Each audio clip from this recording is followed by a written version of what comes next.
All right, in this question, we're looking at one of the new questions on the new SAT coming up in 2016. And if you look at this question, it talks about a scientist that dives to a depth of 9 feet. And at that 9 feet depth, the pressure is 18.7. And at a depth of 14 feet, the pressure is 20.9. And it's asking us which of these answers linear equations here is the linear equation that describes what's going on. Well, you could do this question a number of different ways, but a very simple way to look at it is to recognize that each of these linear equations is of the type y equal to mx plus b. This is pretty much what the College Board folks who write the SAT are trying to test with a student right here. They're trying to see, as a student, do you understand this concept here? Now, based on that, if you look at what's happening is this y is behaving kind of like the p, okay? And this x is behaving like the d, okay? So if that's the case, if we look at it into the question, it talks about the depth of 9 feet. Well, the depth are your d's, so 9 feet, and then this 14 is also your d, and then the pressure is your p in both cases. So it works out such that if you plug in the d at 9, you should expect to get, here in the equation, you should expect to get a p that's 18.7. So let's try that out. So what I'm going to do is pretty much plug in these values into these equations, and whichever equation gives me the two numbers that go together is the correct one. So if we take A, for example, the equation for A, we look at A, the equation for A is P equal to 0.44 with the D plus 0.77. So let's test that. So the P is equal to 0.44, and the D that I expect to get from here, well, the D that I'm plugging in is 9. Again, I'm getting that D from my equation. And this is equal to 0.77. Well, if you type this into your calculator, you're going to get a P that is 4.73. Now, if you think about that, that is not what you expect to get. You're expecting to get a P of 18.7 when you plug in 9. So you could tell that A cannot be the correct one. So let's go to B.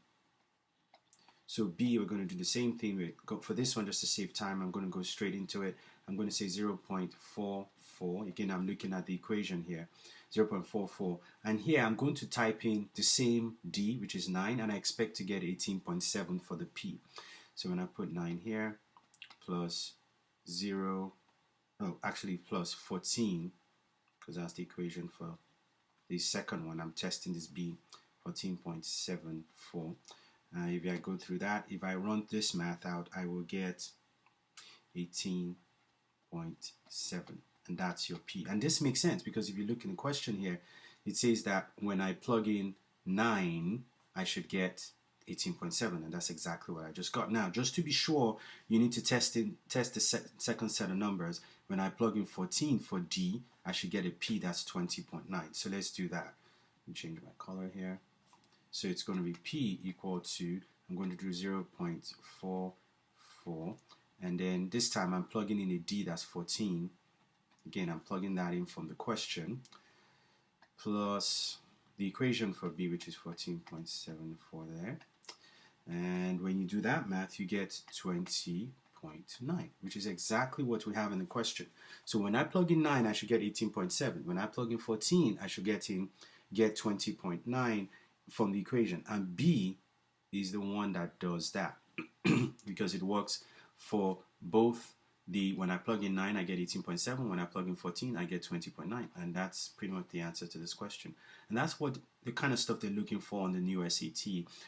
Very realistic everyday questions, but they're going to be a lot more word problem based. And as long as the student can break down and comprehend what they're asking for, it could be pretty straightforward, but a lot of practice is required. Check out more questions at successprep.com. All right. This is a question I get from my students a lot, which is how do you fill out a unit circle in a really short amount of time? About 5 minutes is usually what the teachers at school give you if this was a quiz in school. So what we want to do is let's jump right into the question.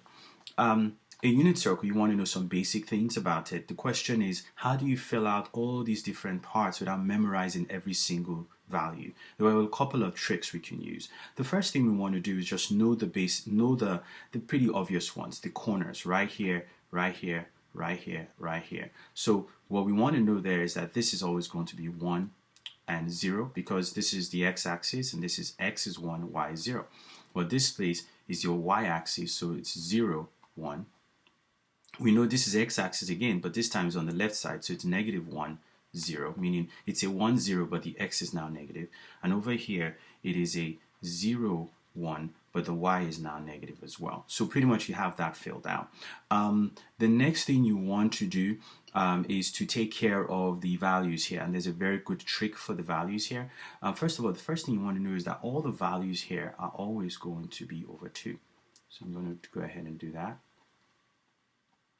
I'm going to go over 2 for everything. And then to know that there's a trick here, and I'm going to write the trick on the side here. The trick is that you have 1, 2, 3, and then you have 1, 2, 3, right? And then you put that on top of the 2's that we created. So what do I mean by that? So it's going to be 1, 2, 3, okay? And there's also going to be 1, 2, 3 going up. And then you want to put a square root over the numerators, the top numbers. So if I do the square root over 1, it's still 1, so I don't need to put a square root over it. I don't need to write at least the square root. Then you put a square root over 3, square root over 3 obviously, square root over 2, square root over 2, square root over 2, square root over 2. Square root over 3 is square root over 3. The square root over 1 is just 1, so I don't even need to write that. So then the thing that now happens is these guys just translate to the left side, but what happens is obviously on this left side of the quadrant, all the x's are negative. So it's going to be the same numbers, but just negative x's. So how does that translate? It means that when I write here, I'm really writing the same thing I have up here, which is 1 over 2, root 3 over 2. But I'm going to have a negative x, okay? And over here, I'm going to have root 2 over 2, root 2 over 2, but I'm going to have a negative x. Again, I'm writing same numbers over here, but just negative x's. So over here, I'm going to have root 3 over 2, 1 over 2, and I'm going to have a negative. And that's all. That's all you've done. We just created all that. Now, the trick to figure out what the bottom ones here are going to be is to realize that if I look at this line, so I'm going to draw a circle here. If I look at the line at this point, right, this line continues all the way down. This line continues all the way down and it comes over here. So that line is the same line there, which means pretty much it will borrow the same values and you just have to think about the signs. So it's going to borrow 1 over 2 and root 3 over 2. Root 3 over 2, okay? It's going to borrow 1 over 2 and root 3 over 2. And the question though is that at that point, what is the value? What is the value of what are the signs for the x and y here? Well, we know in this quadrant the x's are negative and the y's are also negative because it's at the bottom there. So the same thing is going to apply. Let me change my color here. I know that this middle one here is root 2 over 2, root 2 over 2. It translates, if you follow that line all the way here, it translates over here. Well, the question is, what is that value? Well, we know that value is going to be the same as what we have here, which is a root 2 over 2 and a root 2 over 2 with what signs? Well, it's going to be negative x, negative y, because everything here is negative x, negative y. Then we're going to the last one, which is this little spot here. We know it's going to translate over here if we follow that line, and we know that should be root 3 over 2 and 1 over 2. And again, the x's is negative, and the x are negative, and the y's are also negative. Okay, so use the same rule here. For these numbers to the left here will translate down here. So I'm going to start with this one. So I know that number, that particular line, if you follow it, would end up here. So I know that's going to be 1 over 2. I know that's going to be root 3 over 2, because those are the same values there. But you need to think about the signs here. The signs here will give you a positive x, but a negative y. So I know all my y's are going to be negative. Actually, one thing you could do is just go ahead and, just put all the y's, make them a negative. That just simplifies your work. That way you don't forget.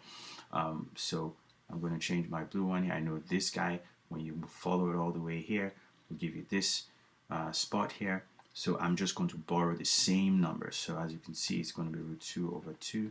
It's going to be root 2 over 2. And then obviously, the last one, this guy is going to be this spot. And so what are the numbers there? Is root 3 over 2. And then just 1 over 2. And it's helpful that we'd already gone ahead and put, the signs there. So at this point, we're good with all the outside answers. Now let's deal with the angles. So obviously this is the beginning, so this is always going to be 0 degrees. There are a few things you want to know going into this particular solving this stuff out. You want to know this is 0 degrees. It's helpful to know that this first one is 30. And then from here you can begin to develop a lot of things. You also want to know that this place is 45 degrees. So really that's all you need to remember, that 0, 30, 45. Now what you want to understand is that this 30 as it is here, this spot here is going to be 2 30s, meaning 2 30s. Well, if you look at 2 30s, what I mean by is 2 times 30 is we're going to be what? 60 degrees. Okay, so this place is 60 degrees. And then recognize that this spot here is 3 30s. So there are 3 30s. Well, 3 times 30 is 90 degrees. And the same thing is going to continue. This spot here is going to be 4 30s, which is 120 degrees. And at this point, you recognize that you're always skipping the middle one when you're doing the 30s. Okay, so we're going to skip this middle one because this middle one is really a 45 type.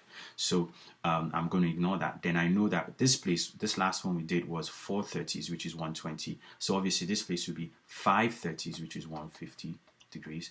And then this place is going to be 6 30s, which is 180 degrees. And this place is going to be 7 30s, which is 210. So what you're doing is, when I say 7 30s, you're just multiplying 7 times 30. Again, you skip the middle one, and then this place is going to be 8 30s, which is 240. And then we know that this place is 9 30s, which is 270 degrees. And then this place is, just the 9 30s, is going to do 10 30s, which is 300. Again, we're going to skip the middle one, and then we know this place is going to be 11 30s, which is 330 degrees. And then we know finally this place is also going to be 360, which I guess we can write that as well. So that would be 360 degrees. Okay. Now let's go to the let's finish this all up and do the radians. Well, actually, we can actually, let's do the 45s first. So this is 145, right? Technically, for the 45s, what you can do is go from the middle, go to the axis, then go to the middle, then go to the axis, then go to the middle. So if we do 45, this is 145. Well, technically a 90 is a 245, meaning 2 times 45 is 90. So we could say 145, 245. Then this place right here will be 3 45s, meaning if you do 3 times 45, that's going to be 135. Okay, and then this place is 4 45s, which is the 180, and then this place is going to be 5 45s, well, which is 225. Okay, and then 5 25s, then this place is 6 25s, and then this place is going to be 7 25s, which is 315. So we just did all the 45s. Now, how does this translate when it comes to the radians? Well, again, for the radians, you want to at least start with pi over 6, yeah? You want to know at least that 30 is pi over 6, and that 45 is pi over 4. So if we did that, let me actually change my color. If we did that here, it means then we can then try to use the same way we found all the degrees, find all the radians. So if I already have 30 at pi over 6, I know 60 is a 2 30s. 60 is made up of 2 30s. Well, pretty much that's going to be 2. I'm going to put that over here. That's 2 30s, which is 2 over pi over 6. Well, if you reduce that, you're going to get pi over 3. So that's why this place is pi over 3. Okay. Now, if you do the same thing here, now you probably already know 90 anyway, but remember we said 90 is 3 30s, which is 3 times pi over 6. If you did 3 times pi over 6. What you recognize is this 3 goes in there, that's 2. That's why a 90 is pi over 2. So as a result, that's pi over 2. Well, if you follow the same pattern all the way, you recognize that this place is 3 30s. By the time you get to 120, it is 4 30s, which is 4 times what pi over 6 is, which is going to give us 2 pi over 3. And then again, we skip the middle one, and this place is 5 30s, which is 5 times pi over 6. Again, 5 times what 30 is, which is a pi over 6. So as you can see, that's pretty easy. It lets you get there quickly. Well, you want to know this is pi, which is 6 30s, which is why that's pi. This place is going to be 7 30s, which is 7 pi over 6. We're going to skip the middle again. This place is 8 30s, which is 8 times pi over 6, which ends up being 4 pi over 3. And then this place is, so we just did 8 30s. This place is going to be your 9 30s. So 9 30s, which is 3 pi over 2. And then over here you have your 10 30s, so it's 10 times pi over 6, which is going to be, if you reduce that, is 5 pi over 3. Again, we skip the middle one, and then this place is going to be 11 30s, which is 11. If you think about that, it's 11 30s. That's why it's going to be 11 pi over 6.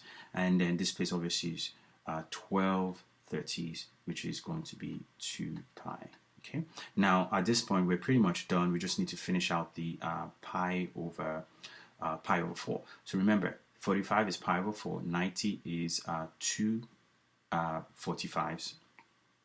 2 45s. So by the time we get to this middle one, so this is 145, this is 245, this place is 345. So if you think about that, that's 3 of what a 45 is in radian, which is pi over 4. So that's why that's 3 pi over 4. So this is 3 45s, right? Then this place is 4 45s. This place has to be 5 45s, and we know 45 is pi over 4. And then this place is 5 45s. This will be 6 45s. Then this place will be what? 7 45s. That's 7 pi over 4. And this place will be 8 45s, which again is your 2 pi, which is what we have already there. So based on that, that's pretty much how you fill out a unit circle. Obviously it took me more than 5 minutes to do it, but that's pretty much because I was explaining it. But you know, if you're doing this in school as a test, you should be able to finish this in under 5 minutes by using the techniques I just showed you. And obviously as you practice it more, your memory would actually be able to remember and pick up a lot of things as well. Thank you.